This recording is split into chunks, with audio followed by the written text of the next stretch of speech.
Police department, what's your emergency? Hello, hello, a man's voice answered, calm, eerily calm. I just got home. My wife, she... 3 minutes later, patrol cars arrived at 202 Wake Forest Drive.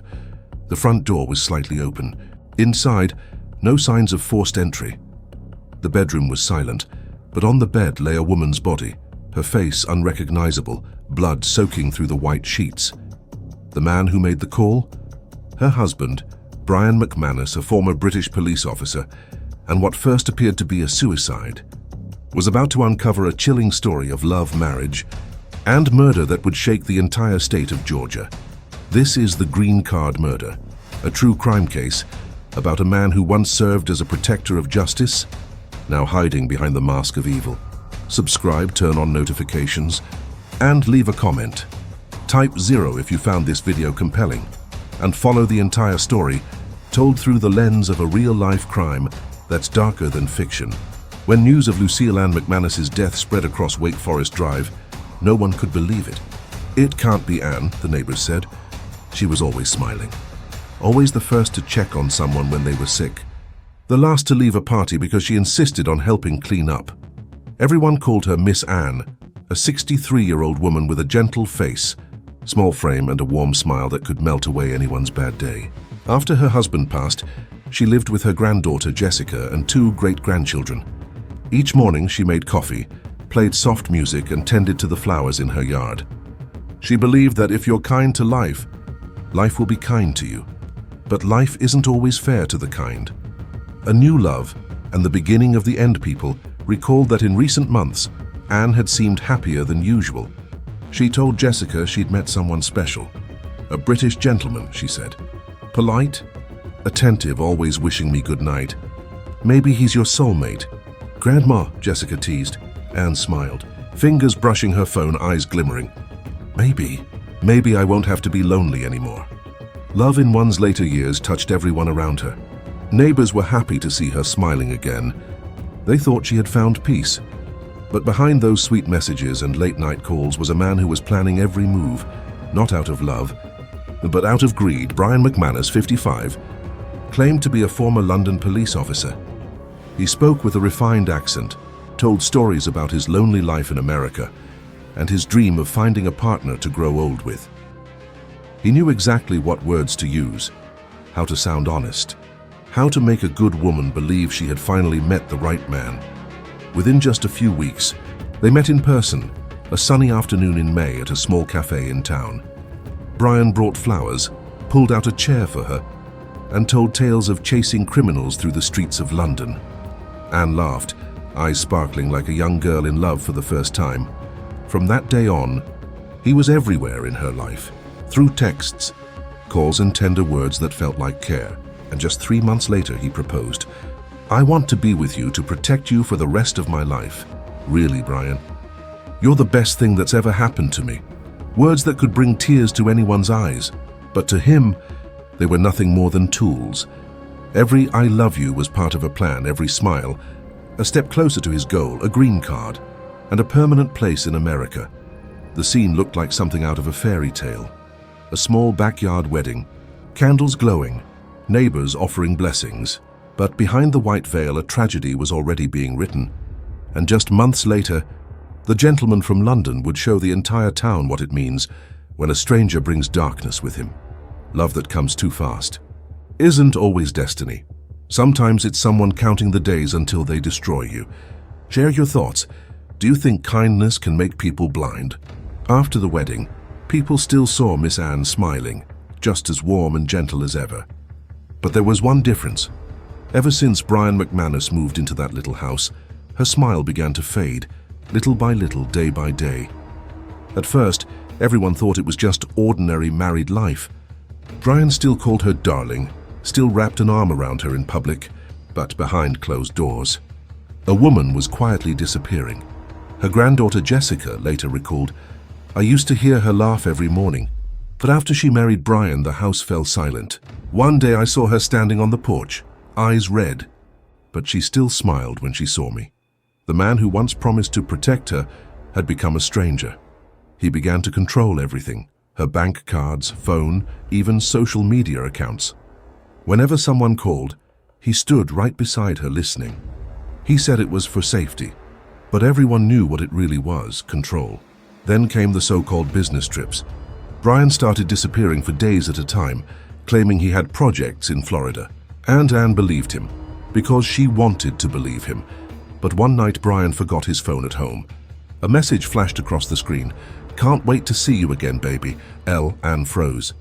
In that single moment, every promise, every tender smile, every "I love you" crumbled to dust. She didn't want to believe it. But deep down, her heart knew. He had betrayed her. The next day, she confronted him. There was a fire in her eyes no one had ever seen before. "Are you cheating on me, Brian?" "Don't be ridiculous, Anne. You're being paranoid." "Paranoid? Then what's this?" She held up the phone. Brian said nothing, then smirked. "You know, at your age, you're a little too easy to fool. She's just an old friend." That night, neighbors heard shouting and the sound of things breaking, then silence. The next morning, Anne told Jessica she planned to report the marriage to immigration authorities, to expose it as a sham marriage for a green card. Jessica remembered her words clearly. If he's been lying, he'll have to face the consequences. No one should ever use love as a weapon. But Anne didn't realize those words had just sealed her fate. From that moment on, one thought consumed Brian's mind. If she reports me, I'll lose everything. The man who once wore a police badge now began to plan a murder. He knew her habits, knew when she was alone, knew exactly which room had no cameras. The sweetness was gone. What replaced it was something colder than death itself. After that violent argument, the house at 202 Wake Forest Drive fell into an eerie silence. Miss Anne still made breakfast, still watered her flowers each afternoon, but her eyes were different now. Deep, distant, and filled with a quiet sense of dread, as if she knew a storm was coming. Brian continued to play the part of the perfect husband in front of the neighbors. He smiled, waved, took the dog for walks, chatted politely, as if nothing had happened. But behind those polite gestures, he was plotting carefully, methodically, how to erase the woman who had dared to threaten him. "She won't ruin my life," he said during a phone call with his lover in Florida. "You need to do something, Brian," the woman's voice replied. "If she reports you, you'll lose everything." "I know," he said slowly. "And I won't let that happen." Those words, colder than the metal of the gun he once carried as a cop. The preparation from then on, Brian's behavior changed. He left the house early each morning, but no one knew where he went. Sometimes he came back with mud on his shoes, claiming he'd walked the dog through the empty lot behind the neighborhood. In truth, he was rehearsing, practicing his plan to dispose of evidence. He carefully deleted his browsing history, but later, investigators would uncover the search terms he thought he'd erased. How to clean blood from carpet, how to hide a murder, can you be convicted without a body? Meanwhile, Anne tried to live as normally as she could, but the warning signs around her were growing impossible to ignore. Brian no longer spoke to her. He only gave commands. When he did smile, it was the cold, empty smile of someone who had stopped seeing the person before him as human. Jessica later recalled, "Grandma told me Brian didn't sleep in their room anymore. He moved to another room, locked the door every night. She was scared, but she didn't want to make a scene. She just said, 'I just want peace, that's all.'" The last days on, the night of November 20th, neighbors heard loud arguing. A man's voice shouted, "You dare threaten me? I gave up everything for you." Then came a loud crash, the sound of something heavy falling, and silence. The next morning, Brian left the house as if nothing had happened. 2 days later, he bought a rubber mallet at a nearby store. The receipt would later be found in his jacket pocket. It wasn't a tool for fixing things. It was a weapon, and by November 24th, Thanksgiving Day, Brian was ready. He knew exactly what he would do and when and where. He took the dog for his usual morning walk, but this time he carried a small black bag. Inside it, the object that would end the life of the woman who still believed in him. That morning, Miss Anne was in the kitchen preparing breakfast, still believing they could talk things out after the holiday. She didn't know that the man stepping out the door would soon return, not to apologize but to kill her. He had once sworn to uphold justice. Now he was about to use the same hands that once held handcuffs to murder the woman who called him husband. November 24, 2023, Thanksgiving morning. Golden sunlight bathed Wake Forest Drive. For most families, it was a morning of gratitude, of warmth and togetherness. But inside House 202, one man was about to turn it into a crime scene. Brian McManus woke earlier than usual. He made breakfast, kissed Miss Anne softly on the forehead, and said in a calm, gentle tone, "I'm taking the dog out for a bit. We'll have lunch together later, okay?" She smiled, not knowing it would be the last smile of her life. As he stepped outside, Brian carried a small black bag. A neighbor's camera captured him stopping by the drainage ditch, opening the bag, and testing how a few heavy objects would sink. No one knew he was rehearsing, practicing how to dispose of evidence. The plan Brian had prepared everything with chilling precision. He chose Thanksgiving Day, assuming neighbors would be too busy celebrating to hear anything unusual. He placed a rubber mallet, gloves, and an old jacket in the bathroom, where he knew Anne would go after her shower. He wiped his browser history, deleted GPS data, and set his phone to silent mode. At 8:30 a.m., Brian returned home. Anne was in the bedroom, folding the blanket, her back turned toward the door. "Brian, you're back early?" "Yeah." "I missed you," he said, his hand hidden behind his back. She turned, still smiling. Then came the sound of the first thud. The first blow stunned her. The second drew blood. And when Anne collapsed, he kept going, blow after blow, until the sound of her breathing stopped. When it was over, he stood there, staring. No emotion, no remorse. He pulled the blanket over her body, washed his hands, and began his performance, the role of a husband discovering his wife's suicide. He called 911, his voice steady and unnervingly calm.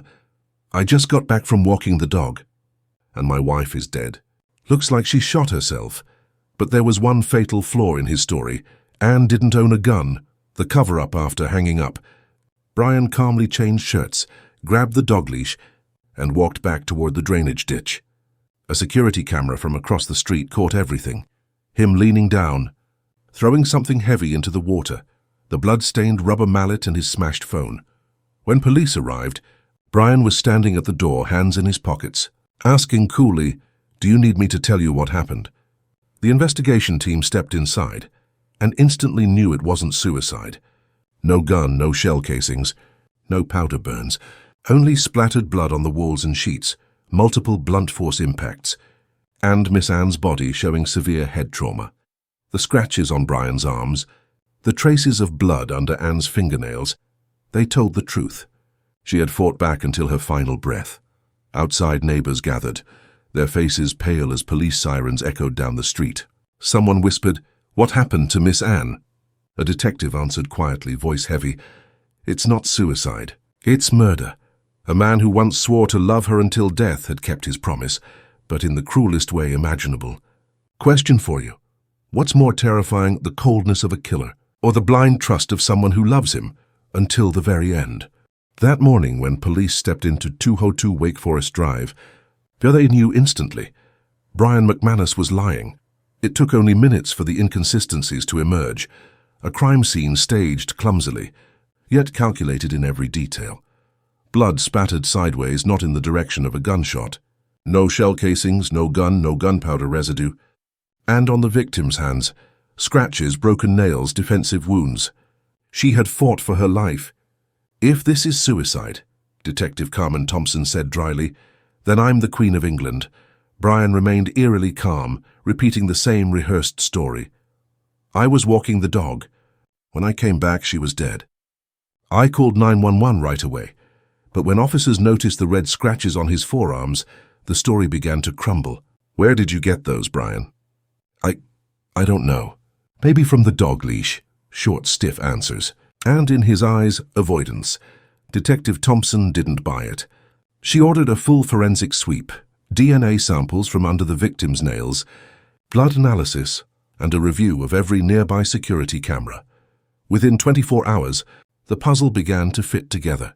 Footage from a neighbor's camera, across the street, showed Brian leaving the house with a black bag, then returning 20 minutes later without it. Search teams followed his path to a drainage ditch about 200 meters away.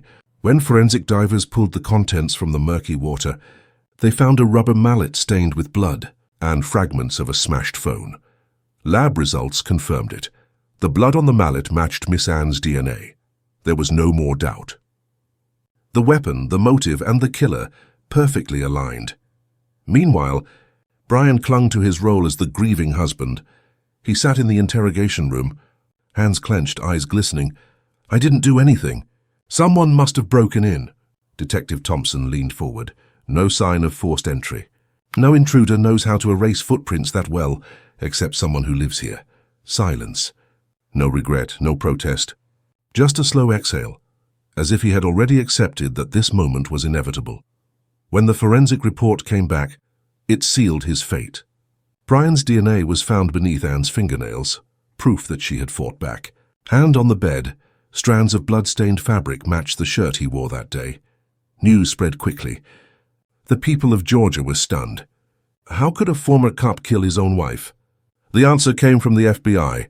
His phone history revealed text messages with his lover in Florida, romantic exchanges intertwined with chilling promises. "It'll all be over soon." Over soon, meaning Miss Anne's death. Brian McManus was arrested on November 25, 2023, just 24 hours after the murder, as the handcuffs clicked shut. He sneered, "You'll never prove anything." But he was wrong, because every piece of evidence, the camera footage, the blood, the scratches, told the same story. The crime was real, and he was the only one there. He thought he could stage the perfect suicide. But there's no such thing as a perfect crime, only killers arrogant enough to believe they're the smartest person in the room. July 2025, nearly 2 years after that fateful morning. The courtroom of Houston County, Georgia, was packed to capacity. The press called it the Green Card Murder Trial, the most anticipated case of the year. The man sitting at the key defendant's table, Brian McManus, a former British police officer, wore a grey suit. His hands were clasped, his face expressionless, as if the tragedy being described had nothing to do with him. Prosecutor Eric Edwards began with a single sentence that silenced the entire courtroom. Today, we're not just talking about a murder. We're talking about the most horrifying kind of betrayal, when the killer is the very person the victim trusted most. On the screen behind him appeared a photo of Miss Anne, her gentle smile, her kind eyes. The room fell completely still. The evidence over 6 days of trial, the prosecution laid out the evidence, each piece cutting through Brian's facade like a blade. Surveillance footage showing him throwing the black bag into the ditch, blood on the rubber mallet matching Anne's DNA, skin cells under the victim's nails matching his, text messages with his lover proving he had planned it all. When asked, "Did you love Miss Anne, Brian?" he replied flatly, "I loved her, in my own way." The courtroom erupted in murmurs of disgust. Then Jessica, Anne's granddaughter, took the stand. Her hands trembled as she held up a photo of her grandmother. Her voice broke. "My grandma believed in the goodness of people, and that's what killed her. I just wish I'd gone over for lunch that day. Maybe she'd still be alive." Tears filled the room.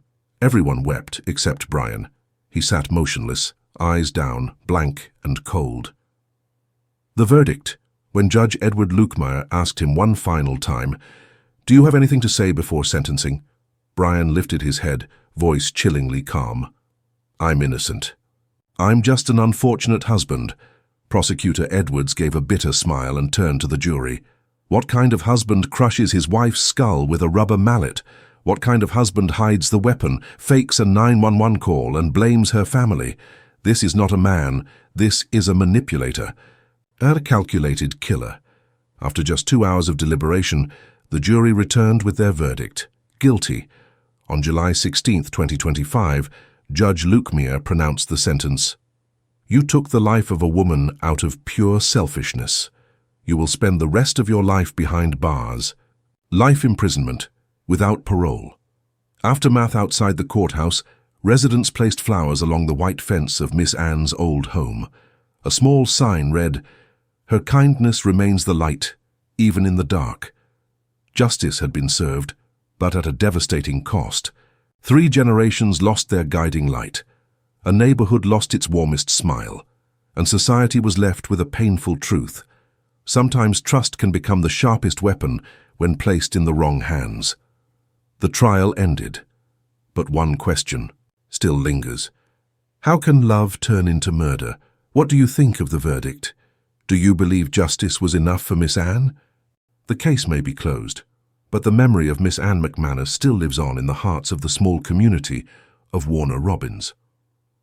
Each evening, candles flicker softly along the white fence of her old home, where fresh flowers are carefully placed beside a small card that reads, Miss Anne, the woman of light. Her family, Jessica, and the 2 children still live there. They're learning to move forward, but never forgetting the woman who taught them what kindness truly means. Jessica founded the Anne's Light Foundation, a charity dedicated to helping elderly victims of romance scams and abusive relationships. From the loss of one woman, hundreds of lives have been saved. Through tears, Jessica said, if Grandma were still here, she'd be smiling, because her light never went out. Brian McManus will spend the rest of his life behind bars, while the story of Miss Anne remains a powerful reminder that kindness is never wrong. But giving it to the wrong person can be fatal, and that, dear friends, is the true ending of the green card murder. A tragedy, yes, but also proof that justice always finds its way to the light. If you believe that goodness still has a place in this world, please subscribe, turn on notifications, and leave a comment below. Kindness, do you think it's a strength or a weakness?